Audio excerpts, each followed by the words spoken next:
Today we have here Professor Gang to talk to us about security and privacy, especially spear phishing and spoofing, and why it's important to understand the importance of that. So take it away. All right, thanks. So thanks for the introduction. Hello, everybody. So my name is Gang. I'm an assistant professor of computer science here at UIUC. So today I'm going to talk a little bit about spear phishing, spoofing, and things that are related to my research in general. First off, a little bit of background. So in today's security landscape, human factors are still a critical weak link in all different kind of aspects. So in fact, human factors are often the key causes to different data breaches we see these days. So here you might actually see some familiar names. Maybe there's some services that you are using.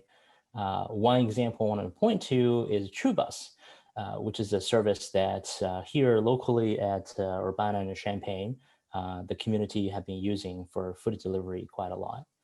So they had a data breach last week or the week before last week that leaked 800,000 of data records of users.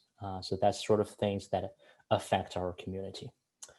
So by saying that some of the attacks were caused by human factors, so one example is Dropbox.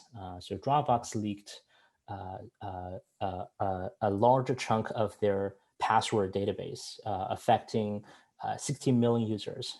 The reason turns out to be that one of Dropbox employee reused his own password for the Dropbox internal system. So that's sort of the key reason that caused the data breach. Other than those data breaches, there are many other example attacks are targeting human users. So for example, misinformation or disinformation campaigns these days are targeting the general public, try to steer public opinion towards certain things. So we have seen many examples along this line. Another example is spear phishing attacks, which is the main topic today. Often cases you see these emails are highly targeted. They try to impersonate particular trusted entities, try to gain the victim's trust. So especially under COVID, so many spear phishing emails are impersonating trusted, for example, here they are impersonating MIT's health department and to send targeted emails to their students with malicious URLs. So just kind of wanted to take one step back and give you a little bit of overview of things that my group and I are interested in. So for example, in general, the topics related to data-driven security and human factors. So my kind of interpretation of data-driven security mainly covers two aspects. So the first aspect is measurements. So the idea is to collect real-world data about different attacks and try to understand how the attackers go to attack targeted systems and users. So the data-driven approach really allows us to examine some of the common assumptions about those attacks and try to identify some unexpected elements in their attack process. So another kind of aspect of data-driven security is to take advantage of the data to build up models, to model both the user behavior and attacker behavior. And those are critical steps to eventually build security systems that are both usable to end users and at the same time can, to be effective against ongoing threats. So this is a kind of the overview of the problems that I'm interested in at a very high level. So today, I'm going to take one example from the measurements angle just to demonstrate how we could use data and empirical measurements to understand some security vulnerabilities that affect people. So the specific example is going to be spearphishing and spoofing. And we talk about why it is still possible for attackers to impersonate any kind of a trusted entity to conduct spoofing attacks.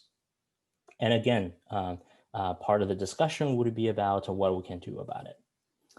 So after that, I will talk a little bit about other topics related to our ongoing projects.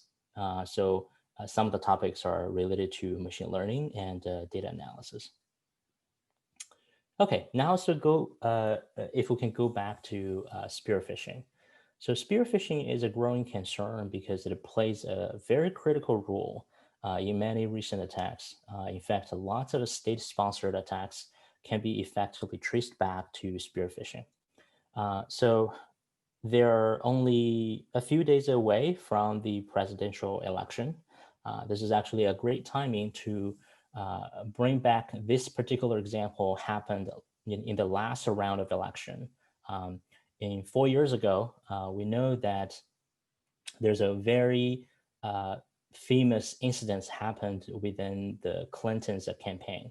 So this is John Podesta, who was Hillary Clinton's campaign manager. So his email address at Google got compromised by attackers, and that's how things happen to leak all kinds of campaign-related information from there. So if you look at the initial email that caused that incident, so the attackers was impersonating Google's official accounts to send him an email indicating that someone has compromised his password and asked him to reset his password. So he did that. That's why the attackers eventually got his password and compromised his account. So one of the questions I wanted to ask here is, how is that possible attackers can impersonate anybody's email address so easily?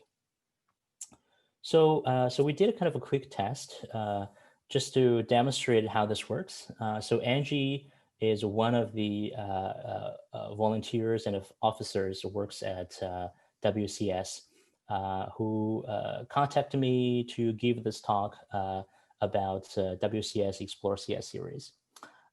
So we say maybe we can do a little bit test by I can impersonate Angie to send an email to myself. So in this way, nobody gets hurt. And also we can demonstrate how spoofing works. So what happened here is that WCS has a website where there's public information about their official email address for their outreach. So you can see that's a Gmail address. So what we can do is to script a email and send it through to my own email account at illinois.edu. This is an official university account. So this is the results of that test. So this is the email that eventually went into my inbox without any warnings. What you can see here is that the email contents is obviously bogus because that's intentional. Try to demonstrate this is not Angie who sent the email, so I did that. And then what is interesting is that you can see that the sender address field is exactly the same email address as the official address of WCS. So in another word, any attacker could impersonate this email address to send anybody an email, either for scam purposes or just to disrupt their daily operations. And just to extend that example to bigger attacks, you can imagine that the attacker impersonates a department head email address and contact our faculty members or students and ask them to do something. It may be financial related.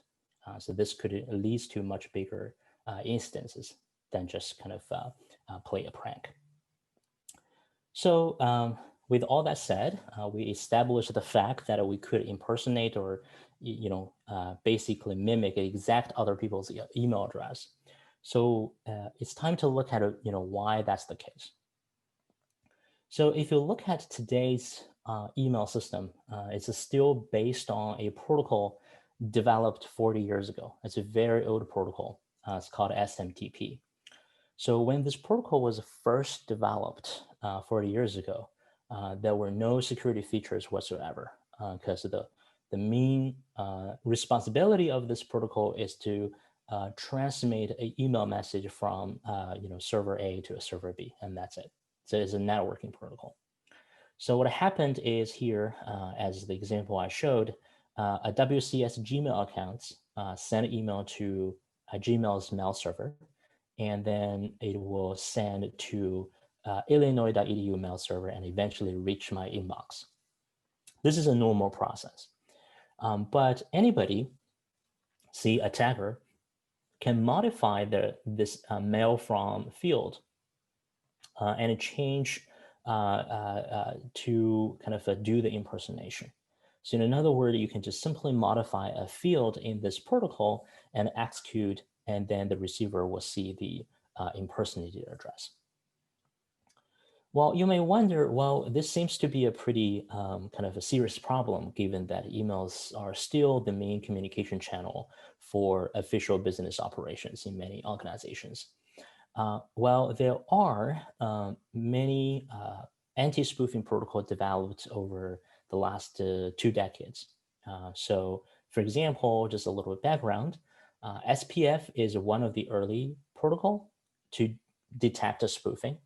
So the idea is that you can authenticate incoming email sender based on their IP address. So again, I'm going to demonstrate a very brief example here. So for example here, so Gmail wants to send an email to illinois.edu. So in order to prove this is really from gmail.com, not some kind of random attacker's server, so Gmail needs to first talk to DNS and kind of post a record indicating that only, let's see, IP 1111 can send email on my behalf. Right? This is a record you posted on DNS. It's a domain name server service to as a kind of evidence that IP address 1111 is bonded with the sender domain gmail.com. So when receiver receive an email claiming that is from gmail.com, so he can look up for evidences if that's true. So here he'll look up the server and see, okay, it is indeed IP 1111 that is authorized to send an email on Gmail's behalf. So in that case, you can say, well, that's a trusted source. So in this case, if attacker who does not own the IP 1111, but has a different IP 2222, if he wants to, impersonate wcsgmail.com again, so in this case, you can see the IP doesn't match anymore. So IP 2222 is not authorized to do so. So you can detect spoofing attempts this way. So very similarly, there's another kind of protocol called a DKIM, which is try to do similar things, but it uses a public key-based email signing.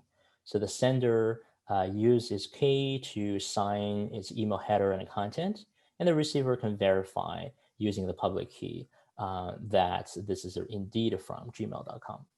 So this is the basic security protocol that you might actually have a chance to learn if you take one of the CS security class. But there was a third one. Third one is more recent in 2015. So it works with both SPF and DKIM, and it also addresses some of the problems that DKIM and DMARC has.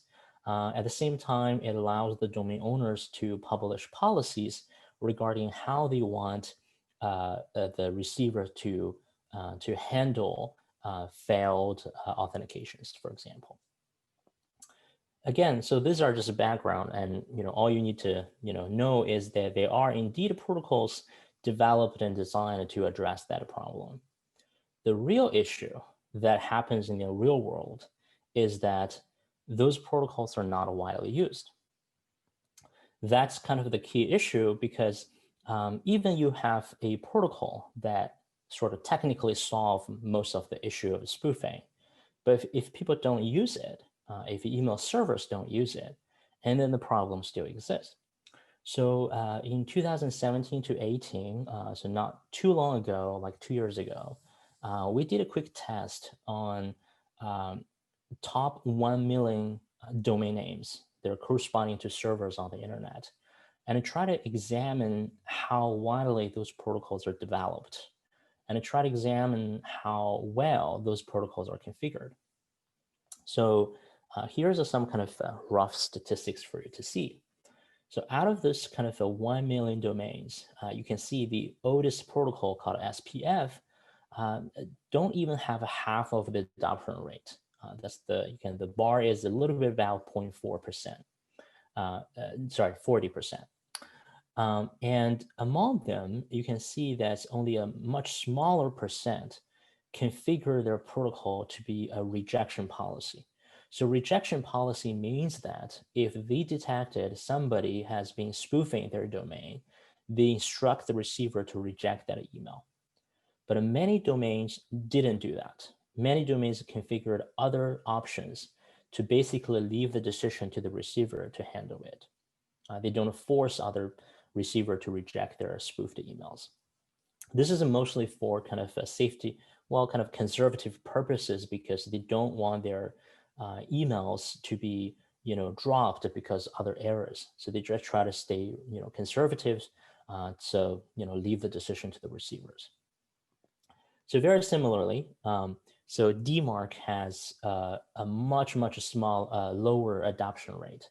DMARC is more recent, so it's understandable that they're not widely adopted yet, but it just the adoption rate is so low that raises the concern. Right? It's just not even to 10%. It's like more than 5% of adoption rate of DMARC. So now we understand that email spoofing happens because there's a kind of low adoption rate of some of the protocols. So under this kind of uncertainty, so as a email server or as an email receiver, because some domains have adopted the protocol, some didn't. So how do we make decisions, right? And once the emails get to the email server and eventually presented to users on the client, on your phones, on your browsers, the question is how these emails are displayed to users and how people react to them. So we try to understand a little bit about these questions. So one of the way to answer the question is actually run some real experiments. So for example, here, in order to understand how email providers process those spoofed emails, what we can do is to basically send spoofed emails or impersonated emails to different email providers and look at what happened. But in order to kind of make this experiment ethical and illegal, what we need to do is to create our own email accounts and only send emails to our own accounts. So in this way, there's no other user involved, is everything happens between our own accounts to our own accounts. So here's what happened, right? So we pick 35 popular public email services. The common names you might recognize from Gmail, Outlook to iCloud. And then you craft different type of spoofing emails by spoofing addresses that either have no protocols adopted, so like US Immigration and Citizenship Services, or they have some kind of SPF DMARC protocol implemented but has a relaxed policy like eBay, or they have adopted those protocols and also configured a strict reject policy like Facebook. So you kind of vary different kind of conditions on the sender side. And then you craft different content from malicious phishing content to benign content to emails with URLs or with attachments. And then you send from different IP addresses, so from static IP or dynamic IP addresses. Typically, static IP is more trusted because those are the permanent servers are located at, especially for email servers. And on the kind of receiver end, you look at how well those emails were processed. Either they were placed in the inbox, or they were sent to the spam folder, or they're completely dropped without even reaching users. So what we did is to kind of repeat each configuration 5 times and randomize the sending order. So in total, about 52,000 emails were sent, again, to our own accounts. So if you look at the statistics, we sort of first categorize the email receivers. As I mentioned, there are 35 email receivers, and we categorize into 3 different categories, right? The first category contains 16 email receivers. You can see Gmail there, Outlook there. Those email receivers have performed full authentication, means that they checked SPF, DKIM, and DMARC. They at least check the records. And the second group only checked SPF and DKIM when the email comes in, but didn't check DMARC.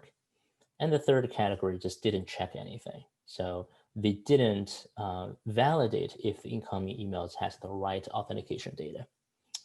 So not surprisingly, overall, you can see that email servers that perform full authentication generally has a lower penetration rate. So we show the inbox rate on the y-axis, which is the percentage of spoofing emails that get into user inbox. The lower, obviously, the better. And so, however, the problem is that those bars are not 0%. So ideally, it should be 0 because none of the emails are authenticated. None of the emails are real. They're all spoofed. So you can see, for example, Gmail still allows for 53% of spoofed emails to get into inbox. Yahoo get 35%. iCloud gets 7%. And not surprisingly, the email servers that didn't check carefully has a higher percentage of inbox rate. Basically, spoofing emails can penetrate most of the email services. Hotmail is the one that has really strict policies that they reject any kind of spoofing attempts, which is nice. Most of the emails went to the spam folder instead of inbox. 33 services, allowed the phishing spoofing content into the inbox. So if you look at some of the breakdown of impacting factors, right? So I put the inbox rate, break them down based on the receiver's policies, which is how well they authenticated the incoming emails, and also the spoofed sender policies in terms of how they configured the authentication data.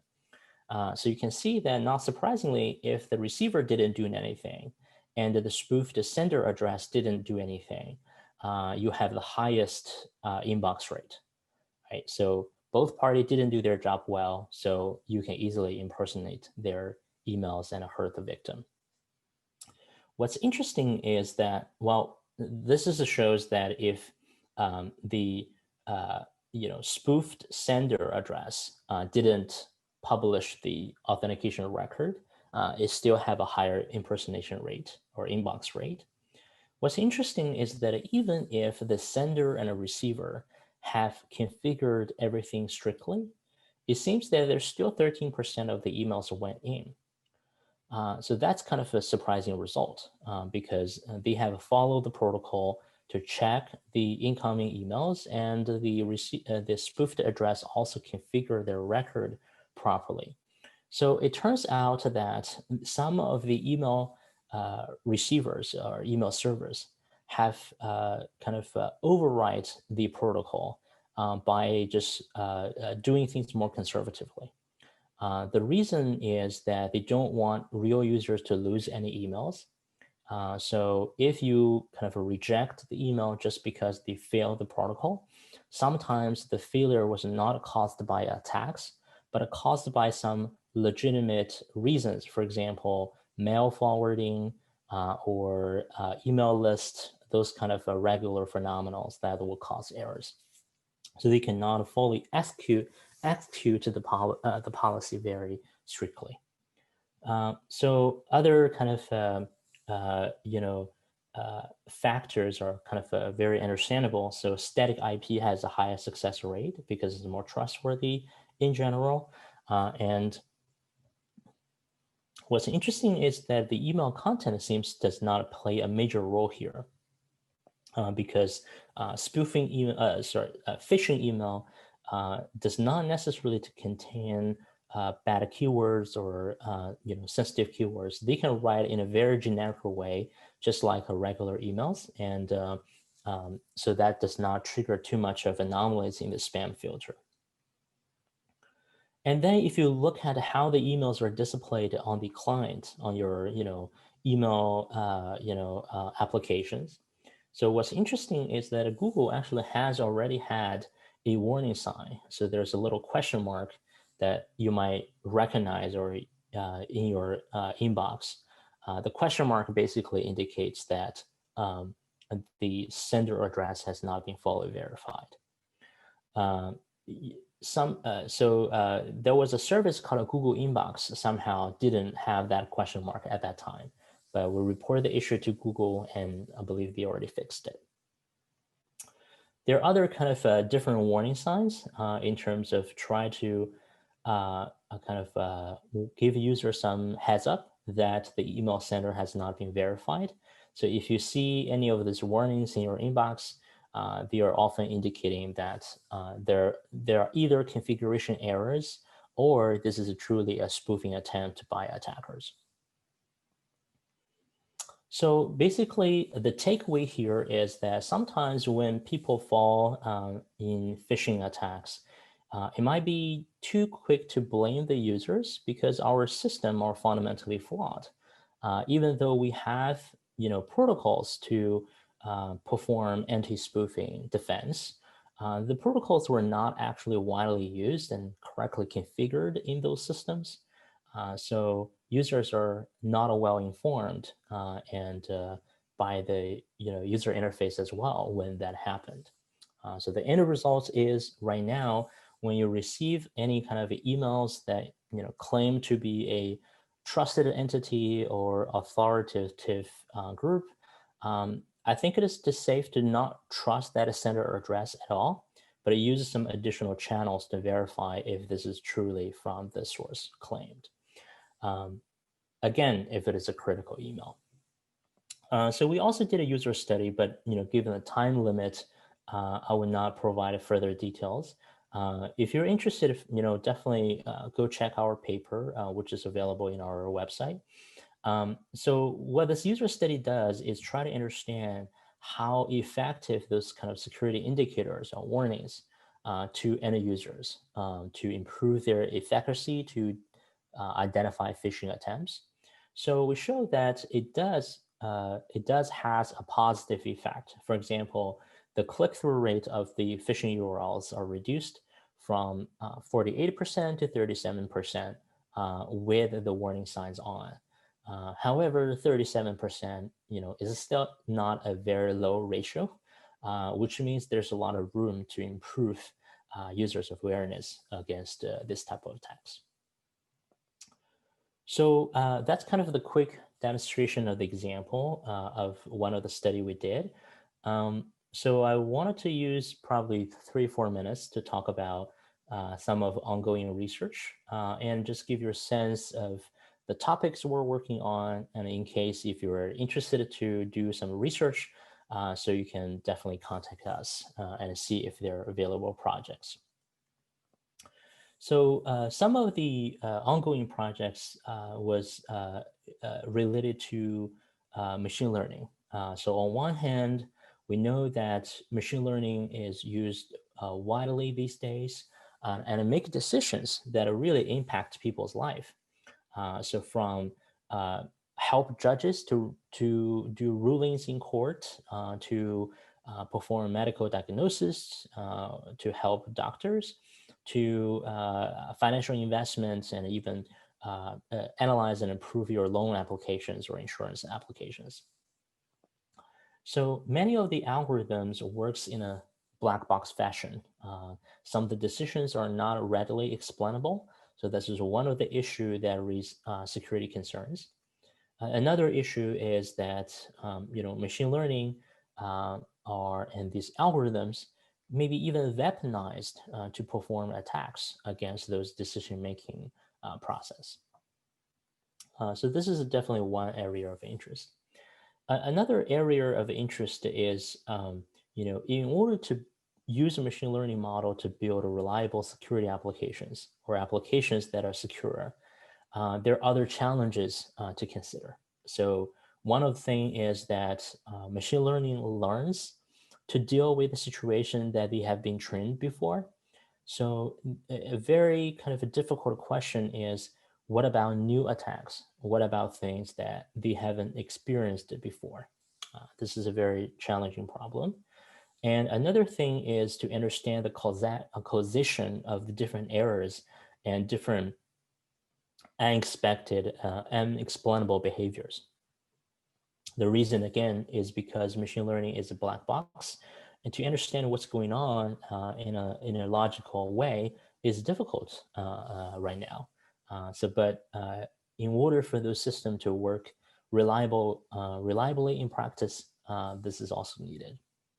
And finally, we needed to identify and mitigate potential biases in the training data, in the training process. And this is all kind of related to the robustness of the models and their decision making. So one of my interests is to identify ways to build deployable machine learning systems, especially for security systems.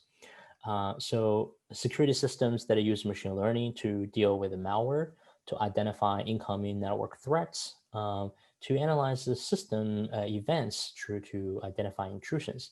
All those areas are relevant to using machine learning to build security defenses. So we ask the questions such as, how can we ensure the model make reliable decisions? How can we handle the fact that the underlying data will change over time? The attacker's behavior will change over time. How our defense can adapt, and also how we engage with the security analyst to combine human and algorithms to work together so that they can benefit from each of their advantages. Another kind of a topic is to think about generative model and their applications in security. So generative model essentially is a particular type of machine learning model that can generate new data based on their observation of existing data. So here is a person, but this person is image is downloaded from a website called thispersondoesnotexist.com. Self-explanatory. It's images generated by generative models. They look at a bunch of images with human faces on it, and then they generate realistic faces, but does not really mirror to any real world person. It's a kind of a completely synthesized. Similar ideas can be used to synthesize new malware that never existed before, synthesize new network attack strategies that has not been explored by attackers. And all those kind of methods can be used to pre-train or prepare your defense methods to be proactive, looking for new attack changes and issue earlier alerts. So with that, I think I will stop here. And if you're interested in more of our work, welcome to visit the website. So I have a QR code here as well. So let's see if you have any questions. Great, thank you. We have a question here. So looking back to the John Podesta example, how would you say a proper response would be, or how can people take steps to ensuring that they are responding to a real email? Well, at this moment, because as we described, that email spoofing is still quite feasible because of the lack of adoption of these protocols. I think it's safe to say that we should advise users to not trust the sender address at all. So don't use that as your decision-making process. So in other words, if you say this email was sent from a particular, let's say, your help desk, and ask you to change a password, you're by default assume this email was not trusted, and you need additional channel to verify if that's the case. So for example, if there's a email say you need to change your NetID password, one way to confirm is to say maybe I can call the help desk just to say if they have sent tons of emails to inform students to reset their password and ask about why. If they didn't do anything like that, so obviously that's a little bit suspicious, right? Another way to kind of protect yourself. So for in that Gmail, a Gmail account of John Podesta example, is to enable the two-factor authentication. So let's see, unfortunately, people like John Podesta give up their password. If two-factor authentication was enabled on that account, what the attacker has is a password. But when they want to get the access code from the two-factor of your phone, the attacker cannot easily get it unless John Podesta's phone is also compromised, which is then it's a game over, right? But usually the physical phone is much harder to compromise compared to a single password. So in that case, two-factor authentication would definitely help to prevent other people who only has your password to access your account. Great. I think Angie also had a question. Yeah, go ahead, Angie. Yeah, so one of the other questions is that you mentioned briefly that some domains are not as strict with their policies. What are some of the bigger downsides that could possibly arise from having very, very strict policies like Hotmail does? So the downside is so-called false positives. False positives is essentially normal users' email get rejected because some other configuration errors. So one very kind of famous instance happened to Yahoo Mail when DMARC first came out as a kind of a protocol, network protocol standard. Yahoo started by just set a kind of a reject a strict protocol to say any emails that has Yahoo's email sender address but failed authentication should be rejected. The problem is that at that time, they made some small mistake in their own configuration. The end result is that many legitimate users' emails from Yahoo got rejected from the sender side. So it sort of creates a huge incidences that block your user to sending emails normally. So that's kind of the thing that email providers or administrators usually worry about, because availability is highly critical for services like email that people relies on conducting businesses and normal communications. So that's kind of one of the major concern. Another major concern is I think based on a survey we did, many email providers at that time were not yet very familiar with DMARC and other some kind of policy settings. The sort of, their default is to stay conservative and not to take any risks. So that's probably another reason why they didn't kind of go ahead and set the reject. Great. Another question, I guess, touching briefly on what you mentioned at the end of your presentation with the generative models you're discussing. You mentioned that there are ethics that you had to take into consideration.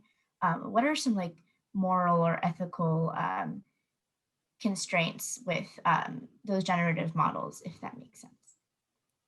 Yeah, so in general, so generative models has been used, for both, research purposes, commercial purposes, and sometimes illegal purposes, as you can imagine, right?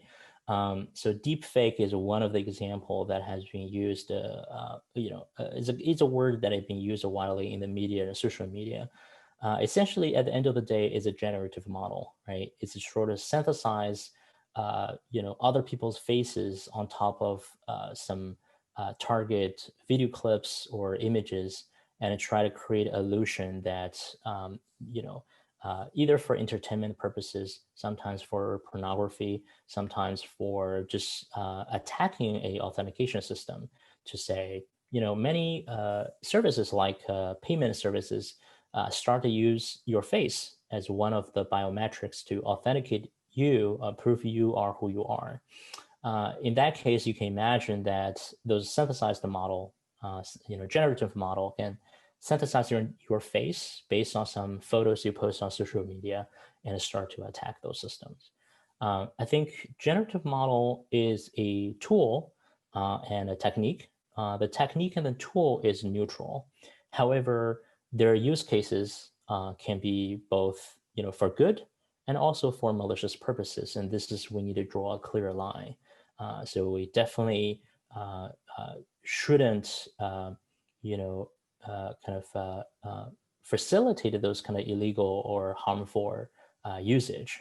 And their active research efforts try to detect those kind of illegal usage or malicious usage of generative models. It's an active research area. Okay, great. I think one good question to close off on here would be for someone who is younger and interested in this kind of security and privacy research, how would you recommend that they get involved, and what skills do you think they would need or require in order to get involved in what you're doing? So this is a great question. So obviously, many of the security topics, if you're interested, you can find tons of tutorials and books and even research papers, and go find those things to read and see if that help you a lot. But if you really wanted to do some research, definitely try to look out for some internship internship opportunities that many labs here in the U of I have openings. So sometimes just drop an email to people you wanted to work with and start a conversation. That's usually how things started. Another way for people who are already at U of I, you can definitely take some of the classes that people who work in security are teaching, and see learn something about the basic materials, but at the same time get to know the people who work in this area, and maybe that's a way to get started with the research. And finally, I think for even for high school students, U of I have summer internships. And also, we as researchers are welcoming high school students to contact us to do short-term summer internship as well. So you're more than welcome to drop me an email, and we can chat about it to see if there's some topics you're interested in. Regarding skills, I think the most important skill is your curiosity. To be honest, a lot of the security problem require people to think outside the box. In other words, you are not thinking the way most people are thinking. You are thinking untraditional way to basically break a system. That's usually the mindset. So as long as you are have a strong curiosity about things, how things work, and how to break them, that's usually a good start. And of course, if you like programming, you like to write code, that's usually a plus, because at the end of the day, we need to get our hands dirty. We need to get getting into building systems or breaking systems. So that's my 2 cents. Great. Thank you so much, Professor Gong, for presenting to us today. I think it's very important to understand why security and privacy, especially spoofing and spear phishing, like you talked about today, are important, and why it is important to understand its implications and applications in the real world. So thank you so much for presenting. Thank you for organizing this. Really glad to do this.